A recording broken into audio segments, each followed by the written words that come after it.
Hey guys, welcome back. That's kind of how we start out our recorded videos that we then edit and post, which aren't live. So we're trying to do something a little bit different this time.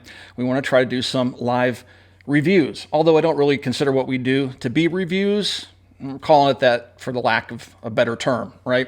So what we're doing today is something totally out of the norm for us, and I can't say that I recall any other channels doing anything like it, but that's not to say it hasn't been done before, but like I said, it's definitely new for us. And so what we want to talk about today is the 350 Legend. So I do ask that you guys keep the questions that you may have related to the 350 Legend. I don't want to get off into politics. We want to talk about the 350 Legend itself, okay? And also, if you are going to ask questions, we also ask that, if the super chat questions will be priority. I can't guarantee we can get to all of them, but the super chat questions will take priority, and we'll kind of pause and answer some questions and go back to talking about some of the important points that I want to cover off on in this video. So first of all, I want to thank the guys over at Hawk Optics, because they kind of made this possible. So in the beginning, I had very little interest in the 350 Legend. Hawk Optics, a good friend of mine, went to work for them, and they have their U.S. operations right here in Indiana, and so, or Michigan or Indiana, one of the two, close.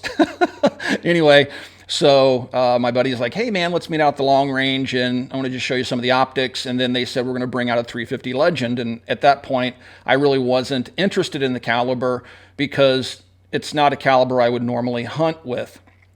So, and we'll talk about that, why this caliber was developed by Winchester.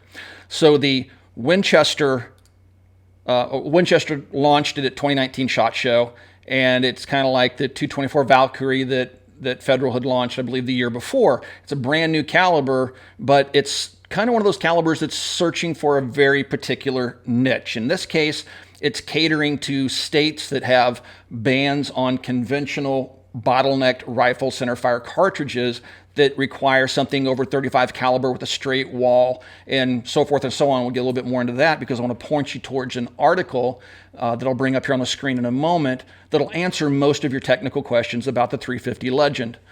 Now, I want to also say that my first experience with the caliber was with kind of a hodgepodge built AR-15, and the performance was abysmal in terms of accuracy.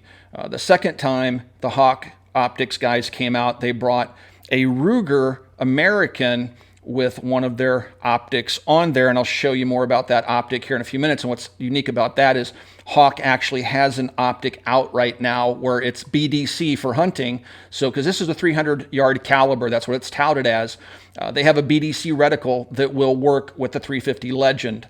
Right now, Ruger and CMMG are the only companies I'm 100% sure are making rifles chamber for this right now, but I do know a lot of other companies are working on it or do have rifles out there, perhaps brands that aren't as big in name as Ruger or CMMG. So let's talk about the 350 Legend a little bit. I want to talk about, first of all, what it was developed for and kind of the ballistics of the caliber. And then we'll get into what it feels like to shoot it and what type of accuracy we were getting out of it using only the Winchester ammunition. I was able to go to our local Cabela's and pick up a box of the 350 Legend. And one of the nice things about it is this 145 grain practice ammunition. It's not a soft point or a hollow point, so it wouldn't be legal, at least in my state, for hunting. This is just for practicing and sighting in. It was like $9 a box. You can find it online for $8.99. And then the hunting rounds, they launched 4 or 5 actually offerings from Winchester alone. Federal has notified me that they're also loading for it. I should get some Federal ammunition in. But the 5 caliber offer, or 5 choices they offered through Winchester, 2 of them are hunting calibers, and they're in the 160 and 180 grain range. This is a 145 grain projectile in the white box stuff. And if you're looking at the 180 grain Winchester PowerPoint Super X, it's 1718 online. And if you get the 150 grain Extreme point deer season XP, it's $21 online. So for practice, it's very affordable. For hunting, it's still affordable, right? You're going to get into it about $1 a round for a hunting load, which would be, a soft point, at least from Winchester. Now, other ammunition manufacturers certainly going to jump on the bandwagon. A few are probably sitting back wondering how this is all going to play out, because the 224 Valkyrie peaked and then kind of petered out. If that happens here, you may or may not see many other ammunition manufacturers jumping on the 350 Legend train. So with that being said, I want to bring up a website here. And this is by Chuck Hawks. If you're not familiar with chuckhawks.com, I highly suggest you swing by, check it out. If you want to find the article that I'm showing you right now on the screen, just Google Chuck Hawks 350 Legend. It'll take you straight to this article. Now, what you see up on the screen right now is the 5 different offerings that Winchester currently has available. If you take a look at the velocities, and they have the velocities from the muzzle all the way out to 300 yards. It's claimed to be a 300-yard deer rifle cartridge. And if you take a look at the ballistic coefficients, based upon the bullet weight, you'll see quite a bit of variance in the caliber's performance. All right, so with the 145 grain practice ammunition, you're looking at a muzzle velocity of 2,350 feet per second out at 300 yards. It's still supersonic, doing 1,241 feet per second, but it has 31 inches of drop. Okay, so really this thing falls off fast after 300 yards. And I'll talk about this, but I'll mention it now. Because of the accuracy of the gun, the guns that we've shot so far, at 300 yards, you'd be pushing a clean harvest, in my opinion, based upon the bullet design. Now, the 350 Legend uses, basically, I'm holding up one of the cartridges right now. The parent case is 223 Remington, so the head is a 223 Remington. It does have a taper to the straight wall, so it's smaller at the top and larger at the bottom, and that part of it varies from the 223 Remington. But the head is still the same. But you'll notice it's basically a 357 diameter or 358 diameter bullet. It's a big old 357 Magnum. Do you guys remember the 357 Maximum? If not, Google it. So it's shooting a large, not very aerodynamic bullet that isn't really known for accuracy. The cartridge that it's kind of riding on its shoulders a little bit is a 35 Remington. This is a 35 Remington cartridge. Very popular cartridge. It's managed to stand the test of time. And this is how it stacks up next to the 350 Legend, okay? Both 35 caliber. And we'll talk about the accuracy here, and I'll show you some examples of the cartridge being fired in real time with a range. We have a really cool down range camera now that we're going to be using that's good out to a mile, that we can actually show you guys the target. We're going to show you some of that footage in this video, and we'll talk about the accuracy that we found with the rifles we have access to, which is a Ruger American, which was about the only rifle that shot well, and we'll show you what we learned with that particular firearm. So if you take a look at the 160 and 180 grain offerings, you're going to find that their ballistic coefficient goes up a little bit, but it's only 0.221 and 0.202. Speaking from a ballistic coefficient, when you take a look at something like a 6.5 Creedmoor, which is 0.5 or higher, this thing is a flying brick. Okay, it is not an aerodynamic bullet, and it's not conducive to extreme accuracy at range. And I question the ballistics harvesting a large buck in Northwest Indiana at 300 yards with this thing. I personally wouldn't do it. All right, and there's other reasons why I wouldn't take that shot, which is regards to the accuracy. But so if we're going to scroll down here in this article and just kind of bring up some of the stuff that Chuck Hawks talks about, he's done a very good in-depth discussion about the caliber as he sees it. He talks about some reloading concerns that he has and other things that, again, I highly recommend you swing by and read this article. So it talks to the point of it being a derivative of the 223 Remington. It has no shoulder, blown out, no shoulder, accepts a 35 caliber bullet. Talks about the Winchester specifies a 357 inch diameter bullet, which seems odd to him because typically for a 350 inch bore, You're going to usually use a 358 size bullet, .358 size bullet, but that 1/1000th of an inch is going to play too much of a factor in the bullet itself. If we go on down, let's see. Now he gets into talking about comparing the current factory loads, and he talks about how it relates to other more popular calibers and how Winchester is overstating the ballistics and the performance of the cartridge. They're saying it's equal to a 30-30, for example, when in reality, it's not. Winchester cherry-picked probably the lowest, worst performing 30-30 cartridge load to compare the 350 Legend to say it's just as powerful as a 30-30. It's not, okay? And he breaks that down in this article. And I highly recommend, again, actually, he talks about the 357 Magnum in here as well. So please swing by, check out that article, and I think you're going to find a lot of useful information there if you're seriously considering this cartridge for hunting. Now, he does talk about, get into the states. So what his research was, and he did the research I didn't. I just know what happens here in Indiana, so this does kind of talk to what we have to deal with here in our state. His understanding is that Michigan, Pennsylvania, Ohio, and Indiana have mandated that rifles shooting cartridges of at least .35 caliber with straight wall cases between 1.16 inches in length and 1.8 inches in length are now legal for use in what he believes to be Michigan.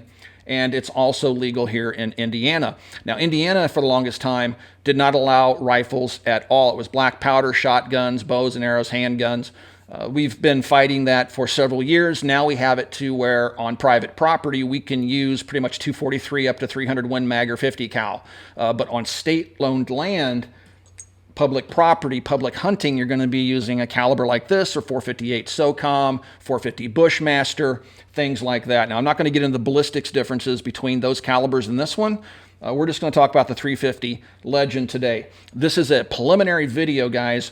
We're not going to delve deeply into it because really I've only fired maybe 60 rounds through the gun. The guys that brought out the guns from Hawk Optics had very limited ammunition because this happened a few days back, and the ammunition was hard to find at the time, so we were relegated to shooting 3-shot groups, not 5- and 10-shot groups, which I think is a more accurate representation of what the caliber and the gun is capable of in terms of accuracy. But I know a lot of you are going to ask us, what's the recoil like? And so I'm going to show you. Here's Jason loading up the Ruger American rifle with the Hawk Optic on it that has the BDC. Now, when he fires the rifle, kind of watch for the recoil impulse of the gun. Now, Jason is barely holding onto the rifle. This is something I want to talk about. He's just barely holding onto the rifle and pulling straight back on the trigger. He's not getting up on the gun very much. That's because we discovered if you bear down on the gun like you would in a field hunting position, and you just saw the gun fire there. Okay, so you see about what the recoil's like. Winchester says it's something like 7 pounds, and it's lighter than 30-30 and other calibers. That we don't really have a way to measure, but watching, he's about ready to fire again. And let's see what it looks like here. Now again, he's holding the gun very, very lightly. He's applying very little pressure to the gun, because if you bear down on the gun at all, what you're going to find is the shot dispersion goes way up. If you shoot the gun just barely holding on to it, just basically touching it at the absolute minimum and pull straight back on the trigger, you can actually get 3-shot groups that are sub-minute. Now, when you push that up to 5-shot groups, it's no longer sub-minute. We could not get a group better than maybe 2.5 inches on a 5-shot group. So here's what you would see. This is a target cam view. Let's look for the red circle. And so this is where Jason puts down a sub-minute group. Okay, again, very lightly, he's barely on the gun. He's just touching it enough with his cheek. You can see where the first shot just landed. There's the second shot. I speeded this up for the sake of brevity. And here comes the third shot right there. And here's what ballistics tells us the group looked like. So we got a .89 MOA group out of that. All right, and that's him just very, very gently handling the rifle. Now, when you're out in the field and you're actually hunting deer, you're going to be using hasty rests, a bipod. You're going to be on the gun. You're going to be muscling the gun, holding it into your shoulder. And when you do that, you cannot get even a 3-shot group that is less than maybe 1.5, more like 2 inches. So that is something that I found to be a problem, at least with the Ruger American rifle. Now, since the Hawk guys left and they took their rifle with them on RSR through Copper, I was able to pick up a Ruger American and 350 Legend because I do want to continue to test the cartridge. We'll do some ballistics gel testing in the future, and we'll do some long-range shooting with it out to 300 yards and see what type of accuracy we actually do get out of it. But I also have the Hawk optic on there now, and the guys from Hawk did send me this or give me this optic for free, so I put it on the Ruger so I could continue the testing in the same way that we started our testing for this video. So here's some footage of me just shooting the rifle itself, and once again, on average, we're seeing really 2-inch groups if you're on the gun, as if you would be in a hunting situation. It gives you an idea of what the recoil's like. I'm actually pulling the gun tightly into my shoulder, so the gun's going to hop just a little bit less. But man, 2 inches at 100 yards, that's 4 inches at 200 yards, and at 300 yards, that's 8 inches.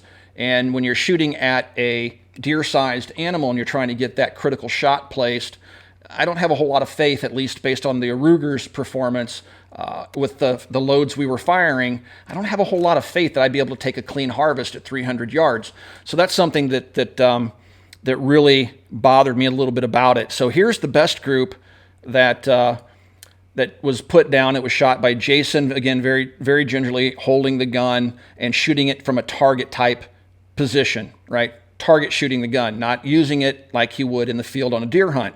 And that's respectable. That's definitely sub-MOA for a 3-shot group.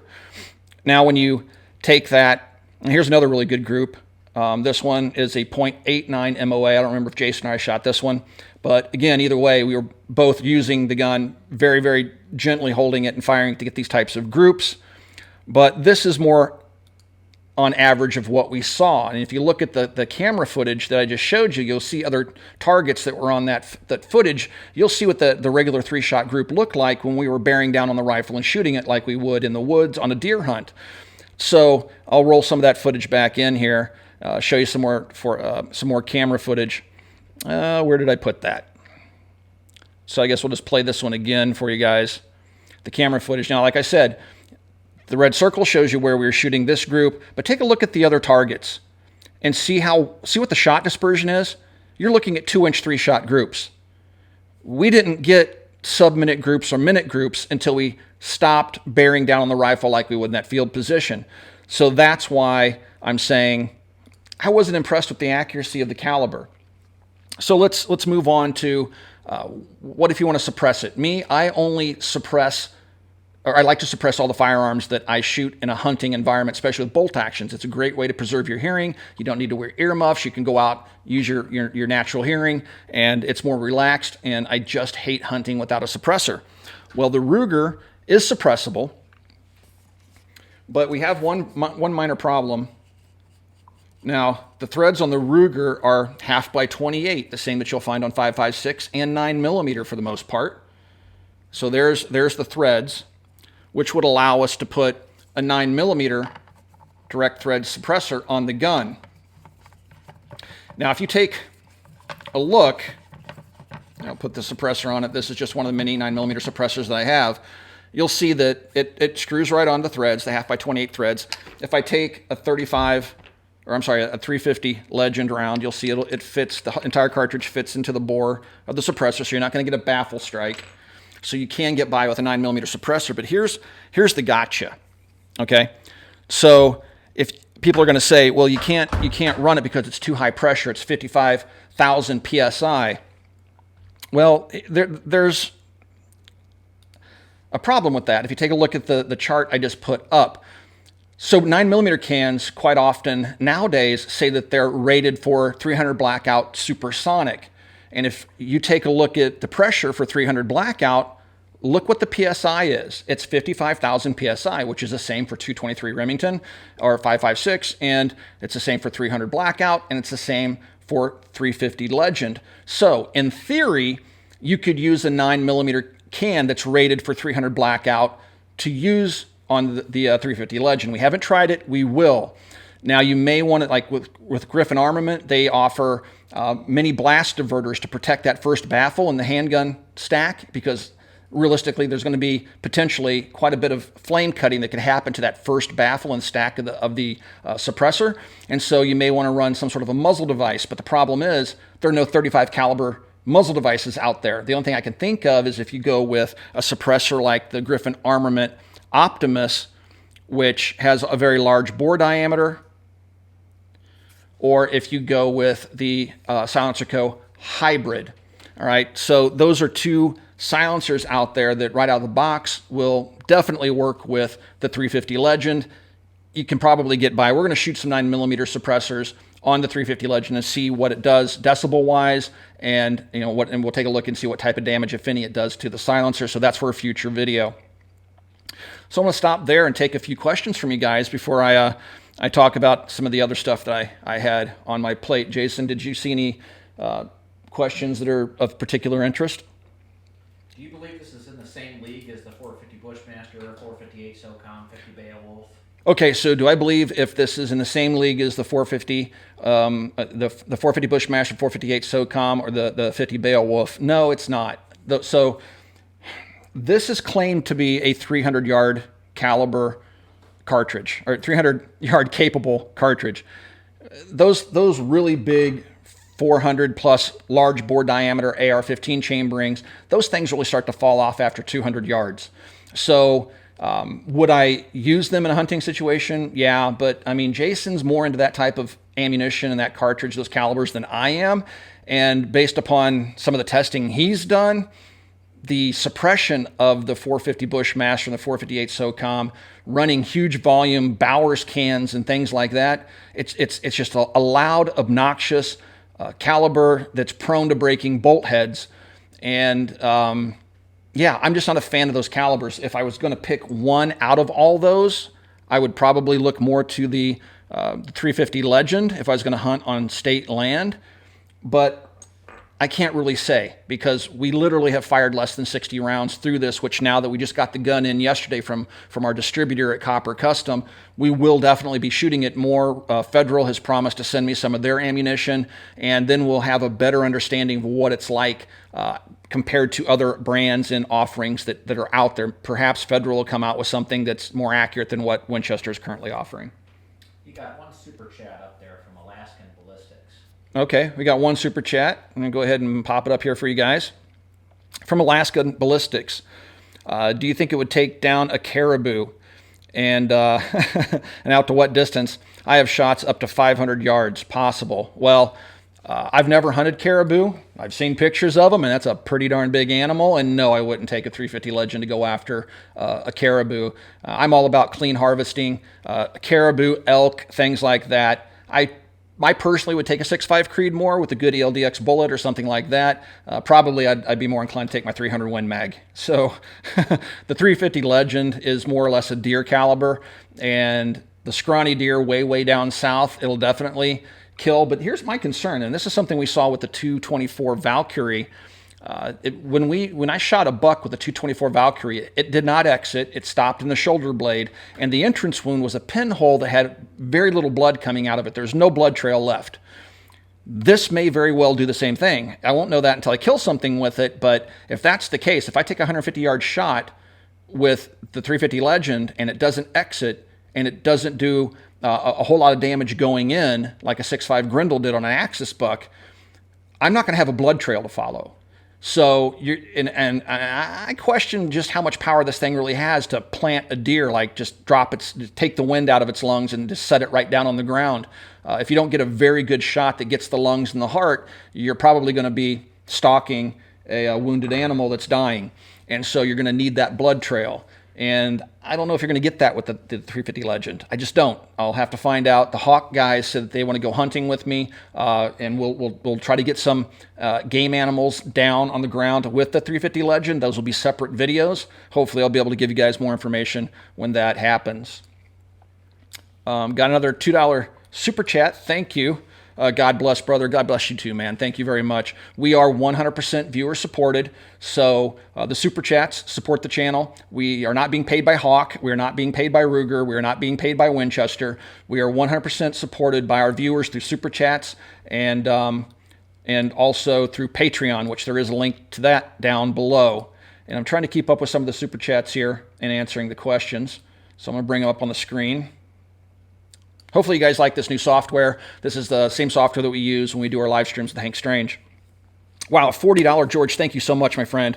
Thank you for all that you do and the great content. Proud Copper Custom customer as well. Thank you so much, brother. Copper Custom is you know, if you don't know, I am an equity holder in the store. I'm not an active partner, so I'm not down there working the floor, stuff like that. My job is the social media stuff. But that supporting Copper Custom definitely does help us out. And I want to retire and be that 90-year-old guy in the corner telling stories about I remember when in my own gun store, right? So that's kind of my hopes. So thank you very much. All right. I don't know. Did you talk about magazine type? All right. So if we don't have any more serious questions, guys, again, if you have questions, please ask them, but keep it related to the 350 Legend. So let's talk about the magazines. So as I mentioned, here's a 223 Remington, and here's a 350 Legend right next to it. All right. There you go. You can see the similarities. You can see one is definitely a derivative of the other, that being the 350. So the question then becomes, can you use a standard AR-15 magazine? Well, here's a PMag with 3 rounds of 350 Legend in there. That top round, we won't get a 4th round in it. It'll fall right out. And that's because if you take a look at this guide right by my index finger there, that's for the bottleneck of the 5.56 cartridge. And it's pushing the rounds off center, and so you're not going to be able to use a standard PMag. We even took a 6.5 Grindle mag, because 6.5 Grindle is one of my favorite hunting calibers. And you can see how it's just starting to push those rounds off center. So we're not going to be able to get reliable feeding out of this. And if you take a look at the Grindle magazine, see this deep cut and how that relates to the nose of the bullet? That's, again, to deal with the bottleneck shape of the 6.5 Grindle. Here's the magazine out of the Ruger American. You'll notice that it does not have that deep cut. It's a straight walled magazine. Now, it is an AR-15 style magazine. It will pop into an AR-15. And you can see how those rounds are being held nice and straight in there. So it will take a dedicated magazine. We've tried it with 6.5 Grindles, tried it with standard 223. I haven't tried it with a 6.8 magazine. The magazine follower in this Ruger magazine, AR-15 magazine, says 350 Legend on it. So it's going to require its own follower and its own magazine body, because you're not going to be able to have those deep cuts that you would find in a Stenag magazine, a NATO standard magazine, because it too will have those deep ridges in the front that are keeping that bottleneck cartridge aligned for feeding. So yeah, it does take a special magazine. I haven't found them out there for sale yet. The only one I have is the one that came with the Ruger American rifle. Do we have another question, Jason? Do you have any chrono data to match what's on the box? Oh, we don't. So like I said, we literally had a couple of boxes of ammunition, and we weren't able to shoot my standard 5-shot groups. We were shooting 3-shot groups, and just before we left, we shot a couple of 5-shot groups, and even holding the gun as gently as we could, we would put down the first 3 shots. I think you can actually see that happening in the video. Let's see. Here, if you watch this video, watch where the first 3 shots land, okay? So the first 3 shots, and this is bearing down on the gun. That first round hit right at the top of the target. Second round hit right below it. Third round is going to hit right there. Okay, so that's a good 3-shot group. Now watch where the 4th and the 5th round go. That's a 2-inch group now once we opened up. The first 3 rounds went perfectly into what would be maybe a minute or less group, but the 4th and 5th round opened it up to a 2-inch group. And that's why me hunting with that particular rifle, I'm going to keep my shots probably between 100 and 150 yards on an animal, because I'm not sure of the ballistics and I'm not sure of the accuracy of that particular rifle. So when we bear down on it, we're going to be shooting a 2-inch group. Now, the other thing I want to try, and this is probably the most critical element for a hunting rifle, and we'll do this next, is how does it perform on a cold bore shot? Didn't have enough time with the guns to test this, because you have to shoot, let it cool down to ambient temperature, shoot again. If this thing can put that first shot every time into the bullseye on a cold bore when the scope is perfectly zeroed, that's more important to me than a 5 or 10 shot group out of a bolt action hunting rifle, right? I'm not going to take 5 shots at an animal. I'm more concerned, does it on a cold bore put that round on the money every single time? There's rifles I have that do, and there's rifles I have that don't, because the caliber and the gun combined just aren't that accurate.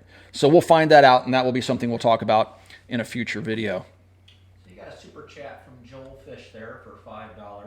Okay. I'd like to kind of add to his question when you pull up to it. Okay. Not only to 300 Blackout, but also to 3030 as well. Okay, so Joe, thank you for the super chat, my friend. What would the perks of using a 350 Legend over a 300 Blackout be? They seem to be similar ballistics. Keep up the great work. So, me personally, I would opt right now, based on what I know of the 350 Legend, I would opt to use a supersonic 300 Blackout. And that's because I already know what to expect. I've shot so much of it. I'm using a Spitzer bullet. I know it's going to retain velocity better than the 350 Legend will. So the advantage is the 300 Blackout Supersonic is going to give you more AK-47, 7.62x39 type performance. It's going to get you to 300 yards on a supersonic load. On the subsonics, I wouldn't hunt with the subsonics. Not deer-sized animals anyway. So the 300 Blackout has range, and it has BC. It has ballistic coefficient that's much higher than the 350 Legend based on the published data that we have. Now, we'll do some confirmation. We have the lab radar, which will tell us velocity at various ranges. We'll be able to see what how fast it sheds. But just looking at the BC data, the 300 Blackout and its supersonic offerings is going to have twice the BC, which means it's going to carry the speed much better at distance than the 350 Legend will. So. And what was your comment, Jason? Did you compare it to, another question was 3030. Does it compare to 3030 as Winchester said? So let's go back over to the Chuck Hawks. Let's see. Okay. So I want to bring up the Chuck Hawks thing here one more time, and let's take a look at what he says. So, comparing the American factory loads shooting hunting bullets, 357 Legend is slower at the muzzle than the 9.3 by 74R, the Nosler 250 grain at 2,500 feet per second, 2,550, and a Federal 286 grain at 2,360. 444 Marlin, 2,400 feet per second with a 265 grain round, 458 Winchester Magnum, a 350 grain bullet, 2,470. And so, and then he does actually go on to talk about how it stacks up to 3030, if I can find it here. Let's see. But he talks about the 3030 being much more. Okay, another Winchester 350 Legend promotional chart compares the energy on target at 200 yards and includes the 3030, 223, and 300 Blackout.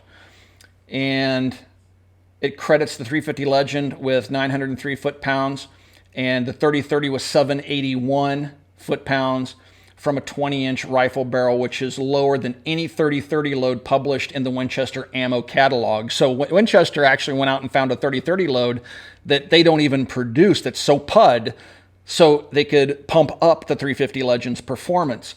So it doesn't compare to the 3030. The 3030 is definitely a more potent caliber, and it certainly can be pushed further than the 350 Legend based upon what ammo is currently out there. So, and then I'm not even going to worry about 223 because in those states that this cartridge is intended for, 223 is not a caliber that is something that we can use to hunt, but it does say at 200 yard energy it's given at 603 foot-pounds, which is lower than normal 223 hunting and varmint loads. So Winchester's overinflating the performance in their published data of the 350 Legend, so it's not quite as good as what Winchester is saying it is based upon the actual ammunition that Chuck Hawks has gotten a hold of, and same with me here. So let's see what else we have. We brought up the 350 pressures. We talked about the suppressors, and we talked about the magazines. I think at this point, everything I know about the 350 Legend, I've told you so far. It is not all that accurate based on the guns we've shot. The AR-15 was absolutely abysmal. I'm really looking forward to getting my hands on a CMMG because I've shot their firearms in the past. I know they make quality firearms, and if anybody's going to pull off an accurate AR, it'll be them. So I am trying to get one of those. Right now, I just have the Ruger American. It's the only thing I found an RSR in that caliber, and so we will have to do our testing with it, but we already know that if we really use the rifle like we would in the field, based on the ammunition that we currently have, we're just not going to see that great of performance. Talked about suppressors. We talked about how it stacks up to other popular calibers, and that leaves questions. So I think what needs to be brought up in this thing is 350 Legend is essentially created so it can be used in all 50 states, especially with states that have caliber restrictions, case restrictions, length restrictions, no bottleneck, etc. So comparing it to 300 Blackout, comparing it to 3030, comparing it to these, some of these guys, this is maybe all they can get. Right. Yeah, so for some of you guys, this may be the only thing that you can get, which goes back to the article that that we talked about, the Chuck Hawks article. It's really designed for a handful of states, and there's not that many he only lists four. It's really catering towards those states that cannot use bottleneck cartridges for hunting, and you have to use a straight-walled case. So, like in Indiana, when we first got centerfire rifle, we could only use handgun calibers, 357 Magnum, 44 Magnum, things like that, 450 Bushmaster, stuff like that was allowed then. And the next year, we got more calibers. The next year, we got more calibers. But there's in our state, I can't speak to the other three, we can pretty much use anything we want on private property, like 243 and above. On public lands, we're relegated to using straight-walled calibers like the 350 Legend. I hunt on private property, as most people do that I know, but there are an awful lot of the Orange Army out in the woods in Indiana when deer season opens, and they're going to be using probably some 350 Legend. But what's kind of interesting, Jason, I haven't seen anybody really carrying it yet. I found it at Cabela's, but the local gun stores around here aren't even talking about it. Yeah. So it's not like I go into our local competitor and talk to them about 350 Legend. They're saying that, no, nobody really got rid of their 450 Bushmasters, their 458 SOCOMs, or 50 Beowulfs. Nobody's really changing. They kind of have a gun that they want, and nobody's really asking for the 350 Legend so far. So maybe it's just a matter of it's so new that people just aren't talking about it yet. But I also think that there's a bit of apprehension when you start talking about a brand new caliber. When you have a caliber that you've used successfully on hunts in the past, it's kind of hard to pry you away from that caliber. So this thing's coming to market with already facing pretty stiff competition from other straight wall cartridges that these states have had to use, the 4 whole states out of the 50 that are relegated. And there may be other states. I don't know how many states have those type of goofy laws that we live under here in Indiana. So, yeah, it has an uphill battle to get around some of the other calibers that have been on the market for a decade. All right. Any other good questions? Any other super chats? One gentleman heard from a Winchester rep that you could use 9mm bullets in a pinch for reloading. So he heard from a Winchester rep that in a pinch you could use 9mm bullets for reloading. So if you're going to reload the cartridge, you will be relegated to using any bullet that has a diameter of .357 or .358. So any bullet with that diameter, 9mm is roughly the same diameter. What is the diameter on 9mm exactly? I don't reload anymore. I quit a long time ago. But yeah, I mean, you can use 357 Magnum bullets if you had to. Those are readily available, and those are .357 in diameter. It'll work just fine, even though Winchester says .358 is ideal. That thousandths of an inch, according even to Chuck Hawks, isn't going to make that big of a difference. If you start running 357 Magnum bullets with hollow points and things like that, you may run into problems, though, getting it to feed out of a gas gun like the AR-15, and you may be relegated to shooting those only out of bolt-action rifles.